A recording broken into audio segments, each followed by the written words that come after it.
We have not spoken to this gent since the end of since right a day after the Super Bowl. So I miss him. The host of Green Light Podcast. Good to see you, Chris Long. How you doing, brother? Hey. Good to see you. Rich, what's up, man? How's it going? How y'all doing? I'm good. What's up, Chris? Yeah. What's up, brother? Everybody. We got plenty of football this week. Jeez, it's just like the floodgates open. I know, right? They sure are. Any of this bring back your free agency memories, Chris, at all? Yeah, I had my lead producer approximate what I would have made my contract season 2011. And it's just not cool.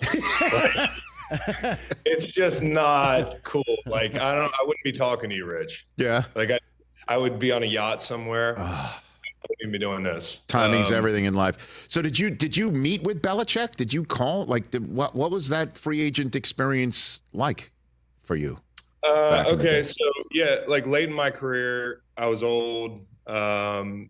And I was coming off some injuries, so I think there wasn't a big like appetite for me. I just had my first son. I was at the hospital. I had to go to Harris Teeter to pick up some things for my wife and the Sixer for dad. And I'm in the back where the service isn't great. My phone starts ringing, and I'm thinking about retiring at this point. And I'm like, all right, well, I better pick up. It is like free agency time, I guess. Like somebody might call me.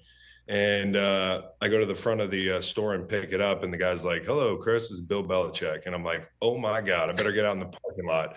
I almost got arrested for shoplifting, trying to push my cart into a place where I could actually talk to Bill. And, that call changed everything for me. It's just such a crazy time of year for guys. Like a lot of guys are maybe hanging on by a thread. A lot of guys are looking to cash in on a career full of hard work where they might get that big bag. And there's guys that are putting winning first, and it's just all types of things going on. And I think for a lot of free agents too, that aren't getting calls this early in this tampering period, like patience, right? Because you can feel it when you're not one of the tier one free agents. Like by the time I ever got to free agency, I signed that big deal in St. Louis a year early, so I never got to free agency. By the time I got there, I really didn't know how it went, and it was kind of sobering for me having to wait through like different waves of free agents, and just the silence can be deafening. And there's obviously the draft too coming up, where if you're a role-playing guy, depending on what juncture you are in your career, like whatever, you could be told, hey, we're not going to add anybody. And then the draft comes along and they add somebody. I remember going to Philly and they didn't say outright that they weren't going to draft anybody, but that was kind of the intimation. And they did. They went and drafted Derek Barnett in the first round. And I was in Germany getting stem cell, and because I was old, just trying to keep it together. And I wake up in the middle of the night because of the time change with 130 text messages, and they're all, is that bad for you? And I'm like, yeah, let me go take a leak and turn the TV on and see what you're talking about. It's 3 a.m. in Germany.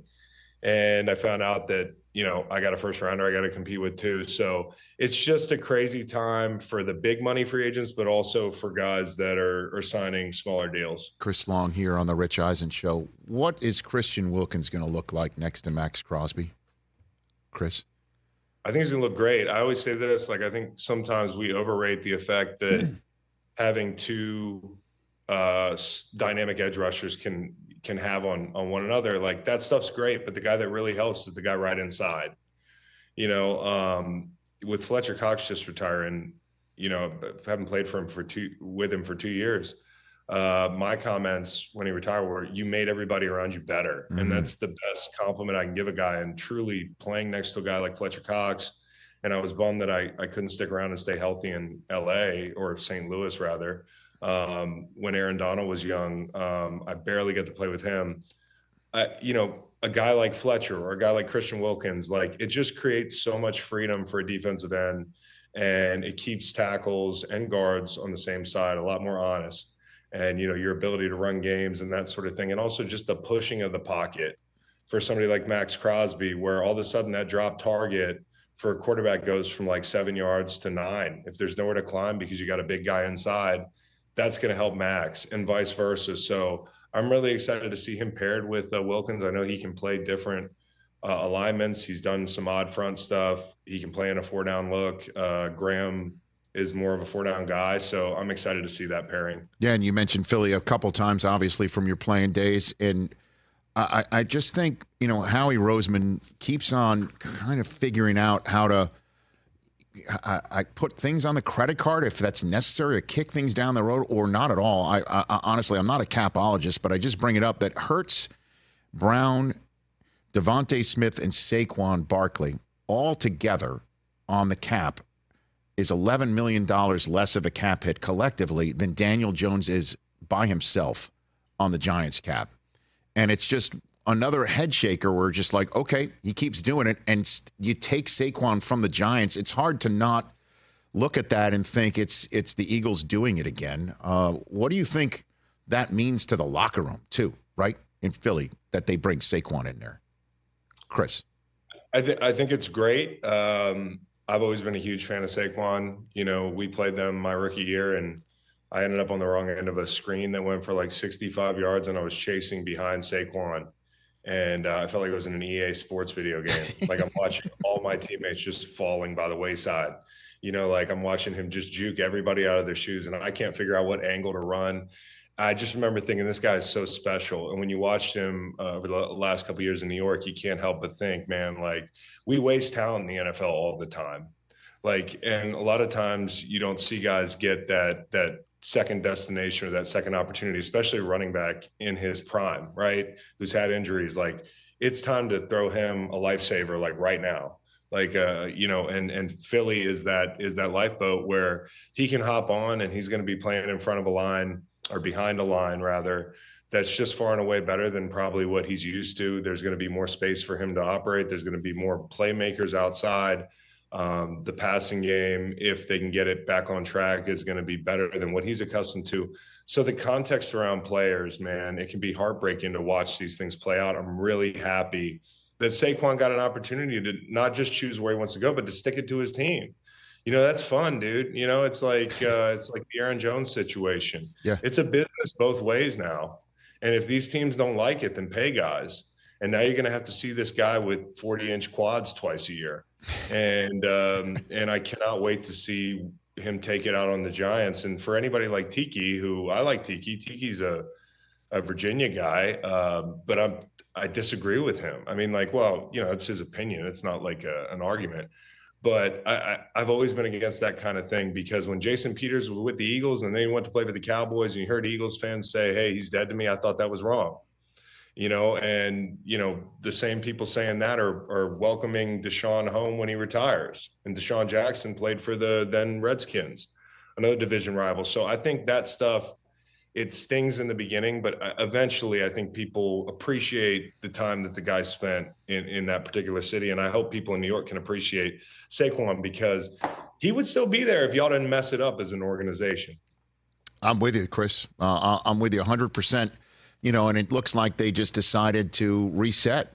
That's what you do, is you get rid of players who are expensive at what you consider skilled positions that you don't need when you're totally burning it down to the ground and starting up again with a new quarterback. That's what it looks like for me in New York. And you hit the line. They go ahead and they sign 2 offensive linemen and get Brian Burns, who's, as you know, fantastic.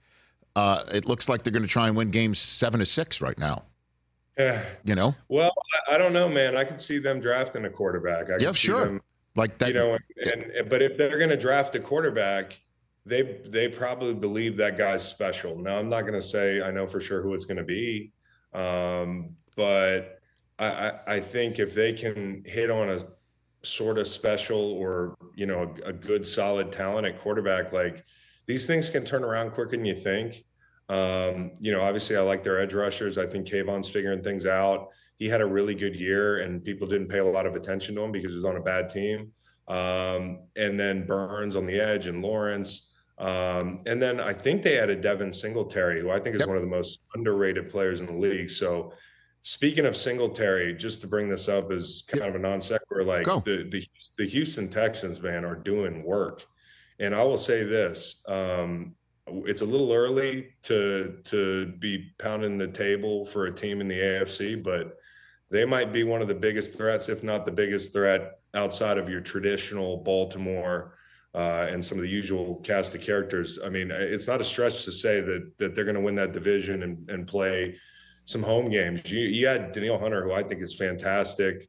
Some of the other additions they made, I think, have been really shrewd. And, that's a team that's going to have a lot of juice coming off of, they get Joe Mixon, who's still pretty young. It sucks to see Singletary go, but they've added pieces, and they look so damn competent, man. Yeah. It's crazy. It's insane to me when you look at like Carolina's situation juxtaposed to like Houston. It's just the range of organizations that have it figured out in this league. And of course, it makes things easier when you have CJ Stroud, but they are going to be as hot as anybody next year. Like, I cannot wait to see Houston roll the ball out there. Yeah, they re-signed Dalton Schultz, Danico Autry to the defensive line. I love Autry, bro. Yeah, and Azeez Al-Shaair from Tennessee. That guy's all over the place. I mean, the Titan game that I called in London, I called his name multiple times. He was absolutely everywhere. And I hear you. The Texans are doing some work. I'm excited about the Texans, man. So, and I don't want to overreact when a team's not active this early. I mean, fan bases go kind of crazy when they don't hear their names called day one of the legal tampering period. But, some teams got to build things out a little differently. You look at like Dallas or Miami, certain organizations, you hear their fans complaining about not making moves, but they're complicated situations. Well, I mean, let's talk Dallas. I'll give you the floor. What you think is going on there, and because honestly, I don't know if there would be such a hue and cry if Jerry didn't say he was going all in, and it looks like he's checking the flop, as opposed to pushing everything to the center of the table. As you and I are talking right now, we're about less than 2 hours to the new league year beginning, and their long snappers, the only they did get the long snapper. They did, yes, sir. The breaking news. Breaking news. Yeah. So I'll give you the floor on the Cowboys. I take that back. They seem to be pretty aggressive right now. Yeah. No, I mean, everybody knows the Dak situation is just kind of. I mean, you're up, what creek without a paddle. Financially, like there's not a good answer outside of like just paying Dak and having to just ride it out and hope for different results. Like, I don't know. I've gone a bunch of different ways on this to act like I have the Dallas Cowboys figured out. Like, man, I've posited that maybe they should turn back into a power football team with some of the bodies they have up front that I like. That's why I'm saying, Chris, like if you extend Dak soon enough, right, then you have some cap space. Again, I know this sounds like fantasy football, but Derrick Henry was $7 million. You know what I mean? Like, up to $10 million, with incentives. Why not? Right? I mean, like, if you want to go all in and you're like, want to see results in the playoffs, then you put together a team that on any given Sunday, Saturday, or maybe Monday, when it's win or go home time, see how that guy can be put down on the ground. Honestly, like with CeeDee Lamb also needing to be accounted for. That's what I'm talking about. Why not if you want to go power football? I would have looked at that, but I also don't know what's going on inside the building as far as that contract's concerned. Here's an interesting one. Yep. I was joking with somebody yesterday. This isn't like some take you can take to the bank, and certainly don't clip this for social because, they can't handle socials. But like, you see how Dak freaked out when they brought in Trey Lance? Like, if you really wanted to get rid of Dak and get him to waive the no trade clause, I would have just signed Russell Wilson for $1 million. He would have waived that no trade clause so quickly. I mean, it would have been like, okay, if you want him out, if you want Dak there and you really believe he's still the answer, which, listen, like, this is a fickle business where the guy was an MVP a couple months ago and then he plays bad for a month and the same thing happens in the playoffs. It's like, how fickle are we? How hot and cold are we? But when you look at the body of work, you moved on from Tony Romo, what feels like eons ago. And when you look up over the same tenure, like Dak's record in the playoffs is about the same, all the stats, where you've been.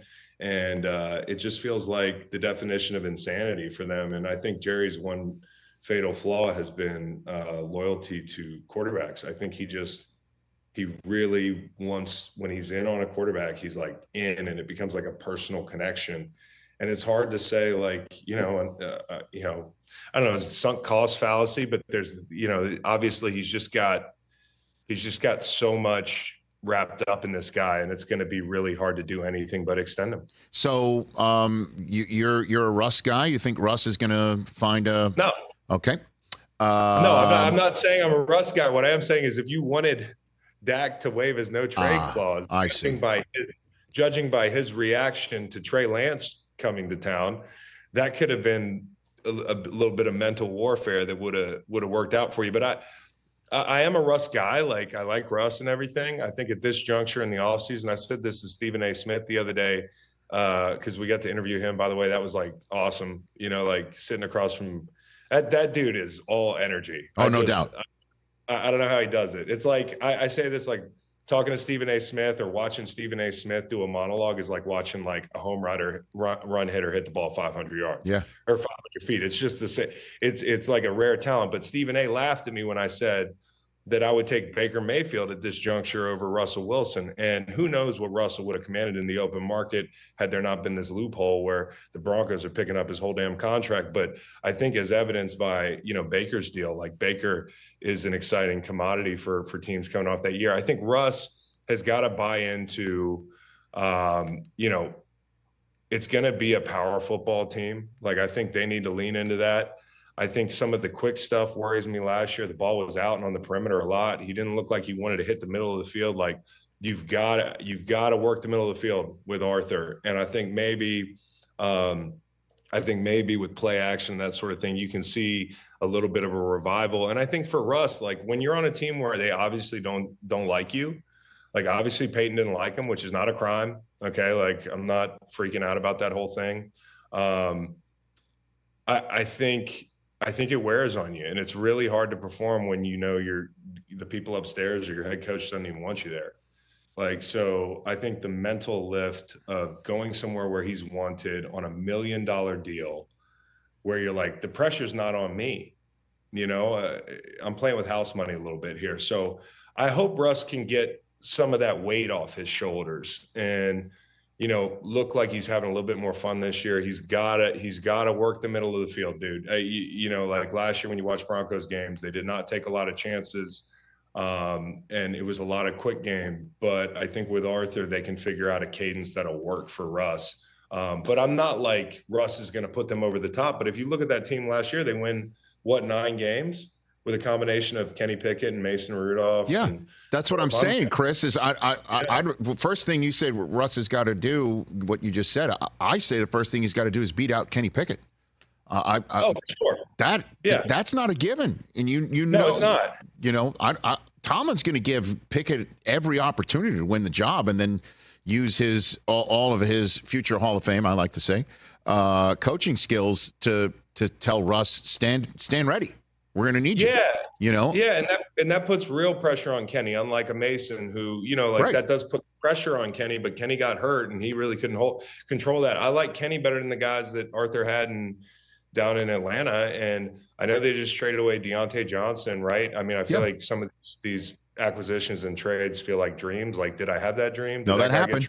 That happened. Yeah, so it was a Carolina or something. But I look at it like this, like, I think Pittsburgh's got some weapons up there. Like, they're really close to being a team where you're like, okay, nice. I'm a huge fan of George Pickens, and he's just got to continue to grow up a little bit. And I think also what'll help him is like feeling like he has a bona fide offensive coordinator and somebody to throw him the ball, whoever that is. So I like Najee.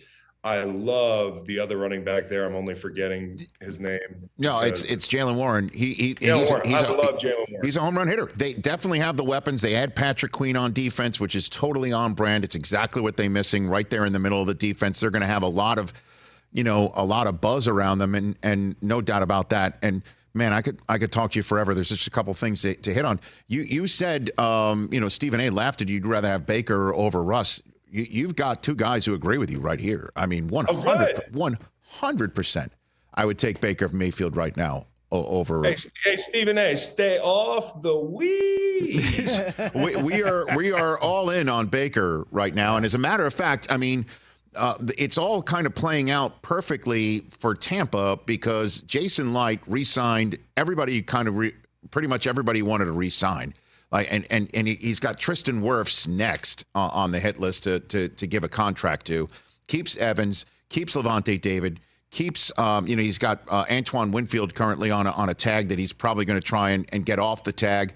He's got he even re-signed his kicker and Baker.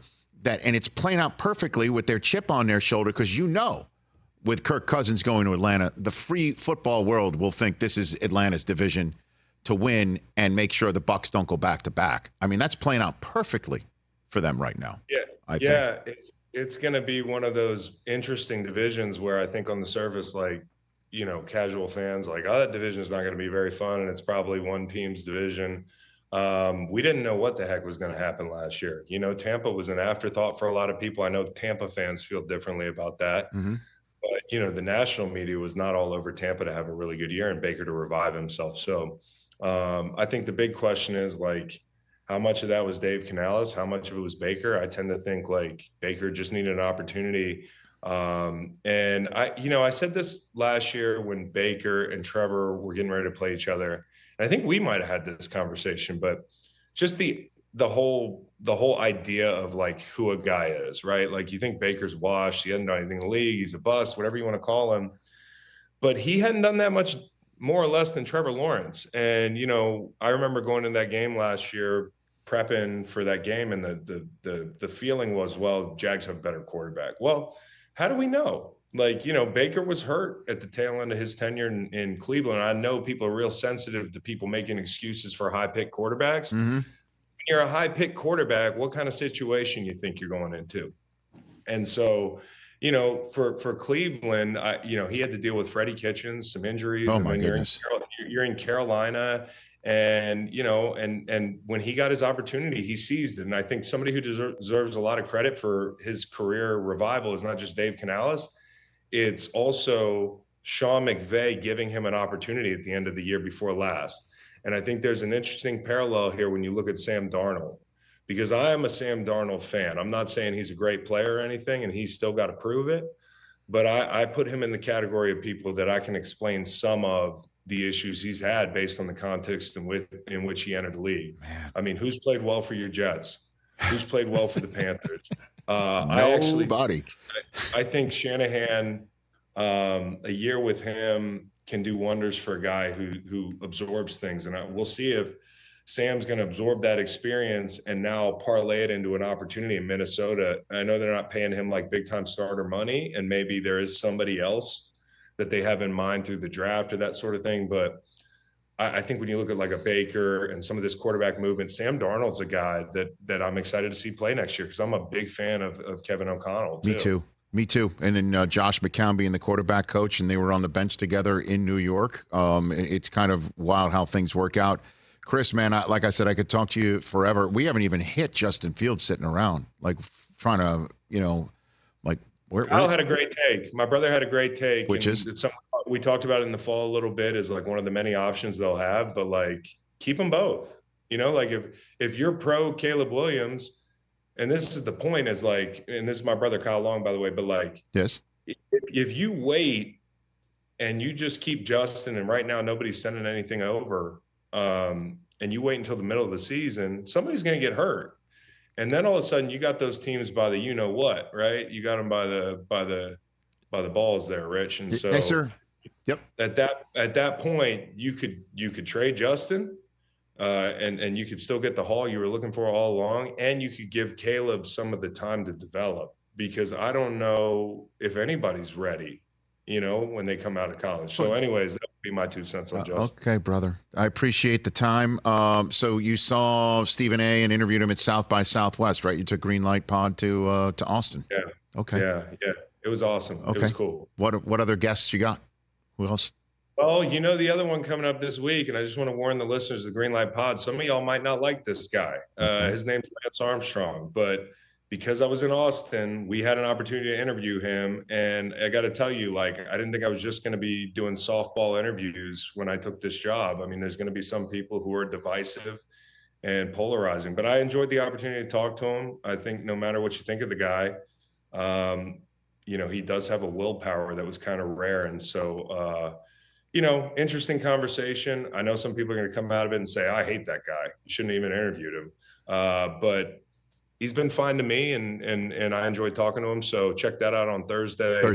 Okay. Or Friday. That'll be Friday. That'll be out. Okay. I'm all over the place. So. And has the Stephen A. one posted yet? Has that hit yet? Stephen A. has posted, and we're really excited beautiful. about some of the guests we got lined up over the next couple of weeks coming up to the draft. So stay tuned. I'm always here for you, dude. But if you want me to chime in before I hit Detroit, happy to do it. Michigan basketball. We got to talk some Michigan basketball. No, we don't. We don't actually. I don't know what you're talking about, Chris. As a matter of fact, I don't follow that sport. That's odd that you would bring that up.